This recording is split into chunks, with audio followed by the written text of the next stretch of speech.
of this nature, also verbally, things they've discussed over time and so forth. So it was, no matter what we came up with today, obviously we now have to take what we come up with, if we can reach that agreement with the Ukrainian side, to the Russian side. That's another part of this equation. You know, they have to agree to this in order for this to work. What about new deadline? Will be a new deadline, or it's... The deadline is we want to get this done as soon as possible. Obviously, you know, we'd love it to be Thursday. We'd love to be...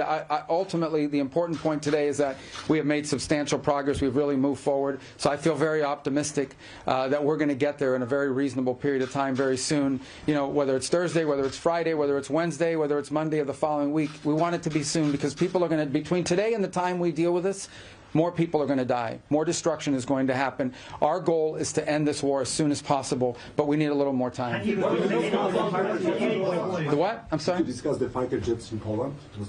Yeah, I'm not going to discuss any of the particulars of it, right, frankly. As I said, this is an ongoing process, and so I think there's work to be done. I know that's deeply unsatisfying to you who have to cover these sorts of things, but I wanted to make you aware that we've made progress. I simply don't want to do anything that sets us back in that regard, and but I can tell you we've made substantial progress. Today was the best day we have had in our entire 10 months of working on these issues. Have you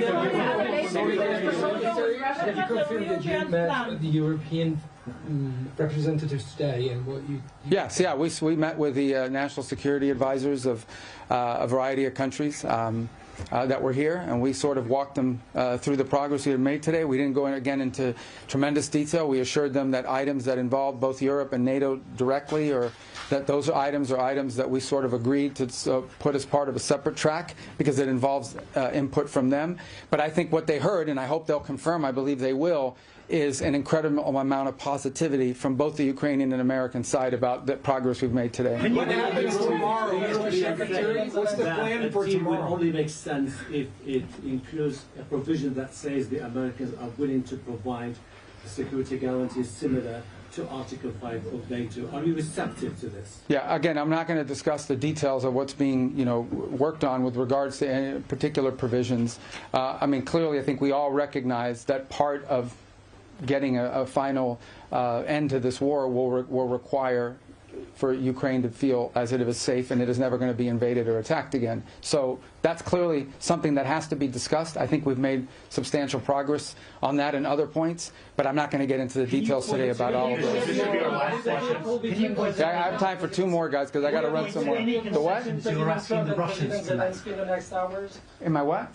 Will there be a call between President Trump and Zelenskyy? I don't know. It's possible. I'm not sure. What's the plan? What happens tomorrow? Tomorrow? Yeah, what happens? We keep working. I mean, look, this process... No. This process has been ongoing now for the better part of 3 weeks, and it's really sped up in the last 96 hours. So we have all kinds of people at technical levels that are working full-time on this and engaged in this full-time. In fact, even as we got up and broke up now and walked away from the table, there are a handful of technical items that we expect answers from them on, or suggestions from them on, in the next 24 hours or so. So this is an ongoing process. We don't have to be here in this building for that to move, but we thought today being here in person allowed us to make great strides, because especially since they sent such a high-level delegation who have the authority to sort of call back to their capital, talk to their president, and make and agree to certain things.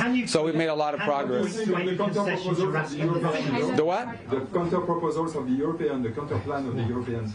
I'm not aware of counter plan. Nope. I haven't seen any counter plan. All right, guys. Thank you. Thank you. To any concessions you're asking the Russians to make, Mr. Rubio, or is it just the Ukrainian?